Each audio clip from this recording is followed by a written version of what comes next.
Hello, church family. It's 2-Minute Tuesday. If you've been following along with our Sunday morning services this fall, then you know we've been studying faith practices, behaviors that form us as believers. This past Sunday, we focused on wonder, the practice of looking for God's extraordinary hand at work in ordinary things. One of our biggest barriers to wonder is boredom. It's hard to get excited about anything when so much of life is repetitive and routine. As mature people, we know everything, we've seen everything, we expect nothing. In John 3, Jesus is having a conversation with Nicodemus, a very mature, educated, experienced believer, and Jesus says this, "Very truly I tell you, no one can see the kingdom of God unless they are born again." Our journey towards salvation starts with new birth, becoming new people who see the world through new eyes. Jesus goes on to say, "Truly I tell you, unless you change and become like little children, you will never enter the kingdom of heaven." Stop and think about the little children that you have known. Not only are they disproportionately delighted by new things, they're also perfectly happy to go back and keep doing the same old things.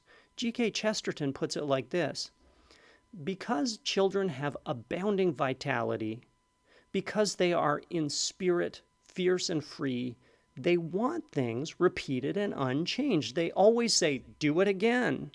And the grown-up person does it again until he is nearly dead.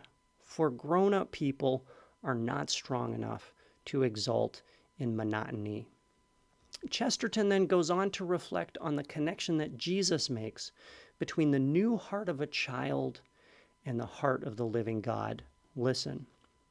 But perhaps God is strong enough to exult in monotony. It is possible that God says every morning, "Do it again" to the sun, and every evening, "Do it again" to the moon.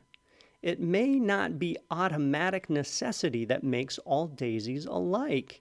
It may be that God makes every daisy separately, but has never gotten tired of making them. It may be that he has the eternal appetite of infancy, for we have sinned and grown old, and our Father is younger than we.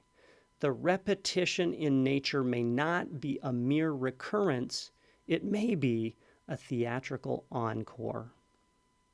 Jesus' invitation to the kingdom of God is an invitation to wonder, not just in the unexpected and extraordinary ways that God shows up and intervenes, but in the expected, ordinary miracles that God wove into the fabric of creation. So, let the Spirit of God make you new, channel your inner child, and in response to every new day and all of your everyday routines, say what God says.